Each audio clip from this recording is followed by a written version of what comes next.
આજે જ એવો સંકલ્પ પણ હું કરું છું, મારી સાથે તમારે પણ કરવો જોઈએ કે આપણે જ્યારે પણ બેંકની અંદર આપણે આવીએ ત્યારે 10 વાગ્યાના સમયે કાયમ દરેક બ્રાન્ચની અંદર દરેક સ્ટાફે વંદે માતરમ ગીત પૂરેપૂરું ગાય અને પછી જ આ બેંકની અંદર આપણે સ્ટાર્ટ કરવું. મારી સાથે તમે બધા સંમત છો? આપણે લોકો સુધારવા નહીં, આપણે જાતે જ પહેલું અપનાવીએ ને તો લોકો અપનાવશે.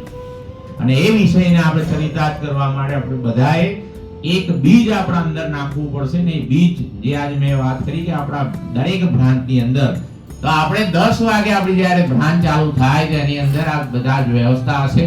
આપણે બધાય સ્વમાન ભેર એકલો સ્ટાફનો કર્મચારી હોય એને પણ ઉભા રહીને 3 મિનિટ આ દેશ માટે, જ્યારે આ દેશથી તમારી ઓળખ આ દેશ છે, આ દેશનો પાસપોર્ટ ના હોય, દેશનો આધાર કાર્ડ તમારા જોડે ના હોય તો તમારી કોઈ વેલ્યુ નહીં. તમને આ પૃથ્વી પર કોઈ દેશ સંગ્રહ પણ નહીં.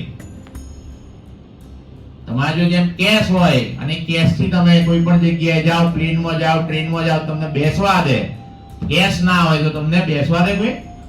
એમાં દેશની જ્યારે આપણી જો આઈડેન્ટિટી હોય, ગર્વ સાથે આ દેશ રૂષ્પુષ્ટ હતો છે અને રહેશે એ વિચાર સાથે આપણે જો આગળ વધવું હોય ને તો આપણે અંદર પોતાની મેળે દેશભક્તિ ને દેશ ભાવના આપણે જગાડીશું તો જ આપણે કોકને કહી શકીશું કે ભારત આપણો જે રાષ્ટ્ર છે એ 2047 ની અંદર જે વિકસિત રાષ્ટ્રની પરિકલ્પના સુધી આપણે બધા લઈ જવાનો છે.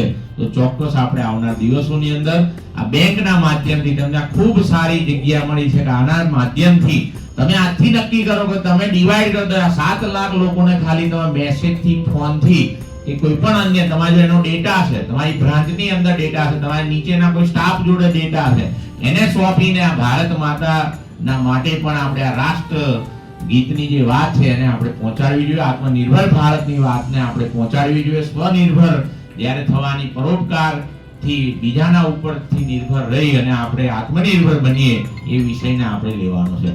ભારત માતા કી જય! ભારત માતા કી જય! વંદે માતરમ! ધન્યવાદ.